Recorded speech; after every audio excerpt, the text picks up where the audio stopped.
Astro TV Anusuya நேயர்களுக்கு வணக்கம். உங்கள் ஜோதிடர் முருகேசன் பேசுகிறேன். இன்றைய வீடியோவில் கன்னி ராசிக்காரர்களுக்கு உங்களுடைய சுய ஜாதகப்படி வருகின்ற சனி பகவானுடைய பெயர்ச்சி எப்படி இருக்க போகிறது என்பதை பற்றித்தான் இன்றைய வீடியோவில் நாம் பார்க்க இருக்கிறோம். இப்ப கன்னி ராசிக்காரர்களுக்கெல்லாம் பாருங்க, சனி பகவான் ராசிக்கு 7ஆம் இடத்திலே கண்டக சனியாக அமர இருக்கிறார். வருகின்ற 2025 மார்ச் 29ஆம் தேதி முதல் 2027 ஜூன் மாசம் வரையும் பாருங்க 7ஆம் இடத்துல சனி பகவான் சஞ்சாரம் செய்வார். அதே போல பாருங்க கேது பகவான் ராசியை விட்டு விலகி இருக்கிறார். இது பாருங்க ரொம்ப சிறப்பு. வருகின்ற மே மாசத்திலிருந்து ராசியை விட்டு கேது விலகி கேது 12ஆம் இடத்திலேயே ராகு 6ஆம் இடத்திலேயே அமர இருக்கிறார்கள். அதே போல குரு பகவான் பாருங்க கன்னி ராசிக்காரர்களுக்கு ராசிக்கு 9ஆம் இடத்திலே தற்போது சஞ்சாரம் செய்து கொண்டிருக்கிறார். வருகின்ற மே மாசத்துக்கு பிறகு 10ஆம் இடத்துல குரு பகவான் அமர இருக்கிறார். பாருங்க கன்னி ராசிக்காரர்களுக்கெல்லாம் இப்ப கிட்டத்தட்ட ஒரு வருடத்திற்கு மேலாகவே பாருங்க கேது ராசிக்குள்ள இருக்கிறார். 7ஆம் இடத்துல ராகு இருக்கிறார். இந்த கேது ராசிக்குள்ள இருந்ததுனால பாருங்க நிறைய பேருக்கு நம்பிக்கை துரோகம். நீங்க யாரெல்லாம் நம்புனீங்களோ அவங்களாலே உங்களுக்கு சில சிரமங்கள்ங்கிறது இருந்திருக்கும். அதே போல உங்களுக்கு கீழ்நிலையில வேலை பார்க்கறவங்களால ஒரு சில கஷ்டங்கள் உங்களுக்கு இருந்திருக்கும். அதே போல கணவன் மனைவிக்குள்ள பாருங்க பிரச்சனைகள், ஒரு சிலருக்கு பாருங்க பிரிவு ஏற்படக்கூடிய சூழ்நிலை, டைவர்ஸ் ஆகக்கூடிய சூழ்நிலை இருந்திருக்கும். நிறைய பேருக்கு காதல் தோல்வி இருந்திருக்கும், வியாபார சிக்கல்கள், அதே போல பாருங்க முதலீடு சார்ந்த விஷயத்துல பிரச்சனைகள், வெளிநாடு சார்ந்த தடைகள், இதெல்லாம் பாருங்க நிறைய பேருக்கு இருந்திருக்கும். என்ன சொல்ல போனா திருமண வயதில் இருப்பவர்களுக்கு நல்ல வரனமையாத ஒரு சூழ்நிலை இருந்திருக்கும். ஒரு இடத்துக்கு மேலாகவே நீங்க எவ்வளவுதான் பாருங்க வரன் தேடி போனாலும் வரன் கிடைக்காத ஒரு நிலையை பார்த்திருப்பீங்க. அந்த நிலை மாறி இருக்கிறது. கன்னிராசிக்காரர்களுக்கு இந்த ராகு கேது பெயர்ச்சிக்கு பிறகு நல்ல வரனமையும், உங்கள் வாழ்க்கையில இருந்த தடைகள் விலகும், தேவையற்ற கடன்கள்லாம் பாருங்க மாறும். இந்த ராகு கேது பெயர்ச்சிக்கு பிறகு வாழ்க்கையில இன்னும் நல்ல ஒரு உயர்வு இருக்கும். அதே போல சனி பகவான் பாருங்க ராசிக்கு 7ஆம் இடத்திலே அமர இருக்கிறார். கன்னிராசிக்காரர்களுக்கு சனி பகவான் யோகாதிபதி, 5 குடையவர் 7ஆம் இடத்துல அமர்ந்து உங்க ராசியை பார்க்க இருக்கிறார். பொதுவா சனி பகவான் பாருங்க உங்க ராசியை பார்க்கிறது ஒரு வகையில சிறப்பு. ஏன்னா அவர் யோகாதிபதி. உழைப்பால் உங்களுக்கு உயர்வு கிடைக்கும். நிறைய பேருக்கு வெளியூர், வெளிநாடு, வெளி மாநிலத்துல வேலை கிடைக்கும். அந்நியர்களால ஆதாயம் கிடைக்கும். முக்கியமா வேலை தேடி காத்துக்கிறவங்களுக்கு புது வேலை கிடைக்கும். இப்படி நல்ல ஒரு அதிர்ஷ்டத்தை கன்னிராசிக்காரர்கள் பார்க்க போறீங்க. அதுவும் உங்களுடைய பிறப்பு கால ஜாதகத்துல பாருங்க ராசிக்கு 7ஆம் இடத்துல எந்த கிரகங்கள் இருக்கிறாங்கன்னு பாருங்க. உங்களுடைய ஜாதகத்தை எடுத்து பாருங்க. உங்களுக்கு ராசிக்கு 7ஆம் இடத்துல எந்த கிரகம் பிறப்பு காலத்துல இருக்கிறதோ அது மேல சனி பகவான் சஞ்சாரம் செய்திருக்கிறார். இப்ப சனிக்கு பகை கிரகம் அப்படின்னா ராகு கேதுகள் தான் அதிக பகையை கொடுக்கக்கூடிய கிரகங்கள். அதே போல அடுத்த ஒரு பகை கிரகம் அப்படின்னா செவ்வாய், அடுத்தது பாத்தீங்கன்னா சூரியன். ஏன்னா சூரியனுக்கும் சனிக்கும் ஆகாது. அப்ப சனி பகவான் இப்ப 7ஆம் இடத்துக்கு வரப்போறார். அவர் சனிக்கு எதிரி கிரகமாகிய ராகு கேது மேல, செவ்வாய் மேல, சூரியன் மேல பயணிக்கிற மாதிரி இருந்தாதான் உங்களுக்கு சில சிரமங்கள் இருக்கும். உங்களுடைய பிறப்பு காலத்துல பாருங்க 7ஆம் இடத்துல ராகு இருந்தா, 7ஆம் இடத்துல கேது இருந்தா கொஞ்சம் கவனமா இருக்கணும். இன்னும் 2027 ஜூன் வரையும் எந்த விஷயத்துல கவனமா இருக்கணும் அப்படின்னு பாத்தீங்கன்னா சனி தொழில்காரர்கள், முக்கியமா தொழில் சார்ந்த விஷயத்துல, உத்தியோகம் சார்ந்த விஷயத்துல கவனமா இருக்கணும். சரி, உங்களுக்கு பிறப்பு காலத்துல 7ஆம் இடத்துல சூரியன் இருக்கிறாருன்னு வச்சுங்க. சூரியன் மேல சனி போறாரு கன்னிராசிக்காரர்களுக்கு. சூரியன் எந்த நட்சத்திரத்துல எந்த பாதத்துல இருக்கிறாரோ அந்த பாதத்துல சரியா சனி பகவான் செல்லக்கூடிய காலகட்டத்தில் மட்டும் கொஞ்சம் விழிப்பா இருக்கணும். ஏன்னா சூரியன்கிறது உங்களுக்கு விரையாதிபதி. விரையாதிபதி மேல சனி போறாரு. தேவையற்ற கடன்கள் வருவதற்கு வாய்ப்பு இருக்கு. ஒரு சிலருக்கு தூக்கம் சம்பந்தமான பிரச்சனை வரும். அதுவும் பாருங்க அந்த சூரியன் எந்த நட்சத்திரத்துல எந்த பாத்திர இருக்கிறாரோ அந்த பாத்திர சனி செல்லக்கூடிய அந்த 2-3 மாதங்கள் தான் ஒரு சில சிரமங்களை கொடுக்கும். மற்றபடி பாருங்க பாதிப்பு இருக்காது. அந்த சூரியன் மேல சனி செல்லக்கூடிய காலகட்டத்தில் ஒரு சிலர் ஏமாறக்கூடிய சூழ்நிலை தரும். நிறைய பேருக்கு இழப்புகள் வரும். கொஞ்சம் கவனமா இருக்கணும். ஏன்னா சூரியங்கிறது ஒரு பகை கிரகம். அது மேல சனி போறாருங்கும் போது கொஞ்சம் உழைப்பு சார்ந்த விஷயத்துல ரொம்ப கவனமா இருக்கணும்.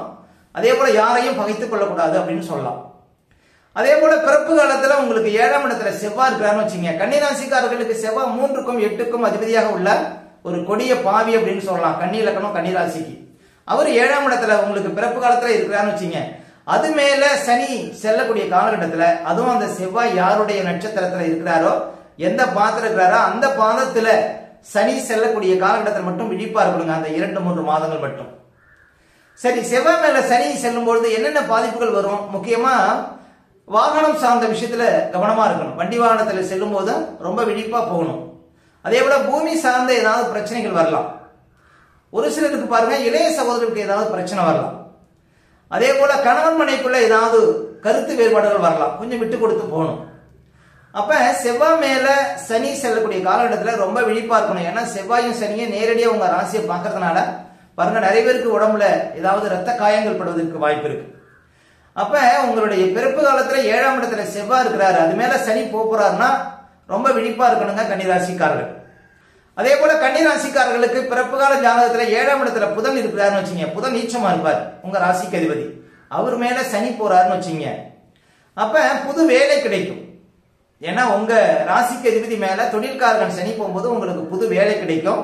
உத்தியோகம் சார்ந்த விஷயத்துல ஒரு அதிர்ஷ்டம் ஏற்படும். வாழ்க்கையில செட்டில் ஆகக்கூடிய வாக்கியங்கள் ஒரு சிலருக்கு ஏற்படும். முக்கியமா தொழில் சார்ந்த விஷயத்துல அதிர்ஷ்டம் ஏற்படும் அப்படின்னு சொல்லலாம். அதே போல 7ஆம் இடத்துல சுக்கிரன் இருக்கிறாரு வச்சுங்க, இது ஒரு அதிர்ஷ்ட காலம் அப்படின்னு சொல்லலாம் கன்னிராசிக்காரர்களுக்கு. 7ஆம் இடத்துல சுக்கிரன் உச்சமா இருப்பாரு. அப்ப உச்ச சுக்கிரன் மேல சனி செல்லக்கூடிய காலம் ஒரு அதிர்ஷ்டமான காலம். ஏன் அப்படின்னா கன்னிராசிக்காரர்களுக்கு சுக்கிரனும் சனியும் யோகாதிபதிகள். அப்ப 2 யோகாதிபதிகள் 7ஆம் இடத்துல வந்து உங்க ராசியை பார்க்க போறாங்க அப்படிங்கும்பொழுது ஒரு அதிர்ஷ்டம்ங்கிறது உங்களுக்கு கட்டாயம் இருக்கும். முக்கியமா நல்ல பண வரவுகள் இருக்கும். 2ஆம் அதிபதி மேல 5ஆம் அதிபதி போறார். அப்ப அமோகமான பணப்புழக்கம் இருக்கும். வராத பணம் எல்லாம் வந்து சேரும். குடும்பத்தில் இருக்கிற கஷ்டங்கள் மாறும். நல்ல வாழ்க்கை துணை அமையும்.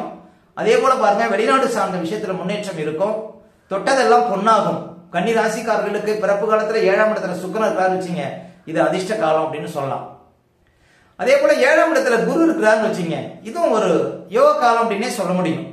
இப்ப கன்னி ராசிக்காரர்களுக்கு குரு பாதகாதிபதியா இருந்தாலும் அவர் மேல சனி செல்லக்கூடிய காலகட்டத்தில் வாழ்க்கையில ஒரு மாற்றங்கிறது இருக்கும். ஒரு சிலருக்கு உயர் பதவி கிடைக்கும். பணம் சார்ந்த விஷயத்துல முன்னேற்றம் இருக்கும். புது வேலை கிடைக்கும். நிறைய பேருக்கு பாருங்க இடமாற்றங்கிறது இந்த காலகட்டத்தில் தான் இருக்கும். சனி மேல குரு போனாலும் குரு மேல சனி போனாலும் வாழ்க்கையில அடுத்த கட்ட நிலைக்கு செல்லக்கூடிய வாய்ப்புகளை கொடுக்கும். இது ஒரு அதிர்ஷ்டமான காலம் அப்படின்னு உறுதியா நம்பலாம். அதே போல 7ஆம் இடத்திலே சனி இருக்கிறாருன்னு வச்சுக்கோங்க, உங்களுடைய பிறப்பு காலத்துல 7ஆம் இடத்துல சனி இருக்கிறார். இப்ப 7ஆம் இடத்துக்கு சனி வராருன்னா 30 வருடத்துக்கு ஒரு முறை வரக்கூடிய இந்த சனி பகவான் உங்கள் வாழ்க்கையில ஒரு பெரிய பாக்கியத்தை கொடுப்பார். வாழ்க்கையில பெரிய அதிர்ஷ்டத்தை கொடுப்பார். ஒரு நிலையான ஒரு யோகத்தை கொடுப்பார். வாழ்க்கையில செட்டில் ஆகக்கூடிய ஒரு யோகத்தை கொடுப்பார். இந்த காலம் அதிர்ஷ்ட காலம் அப்படின்னு உறுதியா நம்பலாங்க. நீண்ட காலம் குழந்தை பாக்கியம் நபர்களுக்கு குழந்தை பாக்கியம் இருக்கும். அதுவும் ஆண் குழந்தை பாக்கியம் நபர்களுக்கு ஆண் குழந்தை பாக்கியம் இருக்கும். அப்ப சனி மேல சனி போறார் அப்படிங்கும் போது இது ஒரு அதிர்ஷ்டமான ஒரு காலம் அப்படின்னு நீங்க உறுதியா நம்பலாம். உங்கள் வாழ்க்கையில என்ன குறைகள் இருக்கிறதோ அந்த குறையெல்லாம் அகலும். அப்ப பிறப்பு கால சனி மேல கோச்சார சனி செல்லக்கூடிய காலகட்டத்தில் எதையும் வெல்ல முடியும். வாழ்க்கையில ஒரு நீண்டகால பிரச்சனைகளுக்கெல்லாம் ஒரு தீர்வு கிடைக்கும். இது ஒரு அதிர்ஷ்ட காலம் அப்படின்னு நீங்க உறுதியா நம்பலாம். அதே போல பிறப்பு காலத்துல 7ஆம் இடத்துல ராகு இருக்கிறான்னு வச்சுங்க, அந்த ராகு எந்த நட்சத்திரத்துல எந்த சாரத்துல இருக்கிறாரோ அந்த சாரத்துல கரெக்டா சனி செல்லக்கூடிய காலகட்டத்தில் ரொம்ப விழிப்பா இருக்கணுங்க. முக்கியமா உத்தியோகம் சார்ந்த விஷயத்துல பிரச்சனை வரும். ஏன்னா தொழில்காரர்கள் ராகு மேல போகும்போது தொழில் சார்ந்த விஷயத்துல பிரச்சனை வரும். பெருசா அந்த காலகட்டத்தில் முதலீடு போடக்கூடாது. அதே போல உத்தியோகத்துல டீ ப்ரமோட் ஆகிறது, உத்தியோகத்தை இழக்கக்கூடிய சூழ்நிலை, உத்தியோகத்துல தேவையற்ற இடமாற்றங்கள், உத்தியோகம் ரீதியா அவமானம், மேலதிகள் தொல்லை, உத்தியோகத்துல அலைச்சல், பாருங்க உத்தியோகத்துல பாருங்க வேலைப்பளு, இப்படி நிறைய பிரச்சனைகளை கொடுக்கும். அந்த காலகட்டத்தில் ரொம்ப கவனமா இருக்கணும் கன்னி ராசிக்காரர்கள். அதே போல பிறப்பு காலத்துல உங்களுக்கு 7ஆம் இடத்துல கேது இருக்கிறான்னு வச்சுங்க, அந்த கேது எந்த நட்சத்திரத்துல எந்த பாதத்துல இருக்கிறாரோ அந்த பாதத்துல சரியா சனி செல்லக்கூடிய காலகட்டத்தில் ரொம்ப விழிப்பு தேவை அப்படின்னு சொல்லலாம். ஏன்னா சனிங்கிறது ஒரு தொழில்காரகன், கேதுங்கிறது ஒரு தடை கிரகம், கேதுங்கிறது ஒரு அதாவது எதையும் இழக்கக்கூடிய சூழ்நிலை கொடுக்கக்கூடிய கிரகம். வாழ்க்கையில பாருங்க பயங்கர கடனை கொடுக்கக்கூடிய கிரகம் அப்படின்னு சொன்னா கேது பகவான். அது மேல சனி போறார் அப்படின்னா தொழில் ரீதியா நிறைய கடன் வரும். நீங்க எவ்வளவு முதலீடு போட்டாலும் அதை இழக்கக்கூடிய சூழ்நிலை வந்துடும். உத்தியோகத்துல பாருங்க பிரச்சனை வரும், டீப்ரமோட் ஆகும், விஆர்எஸ் கொடுக்கக்கூடிய கட்டாயம் ஏற்படும். இப்படி நிறைய பிரச்சனைகள் வருங்க. தேவையில்லாத இடமாற்றங்கள்லாம் வரும்.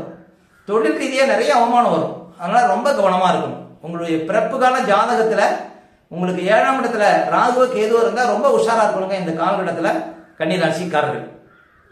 அப்ப 7ஆம் இடத்துல எந்த கிரகமும் இல்லைன்னா உங்களுக்கு பெரிய கஷ்டங்கள்ங்கிறது இருக்காது, பெரிய சிரமங்கள் இருக்காது, வாழ்க்கையில பெரிய போராட்டங்கிறது இருக்காது.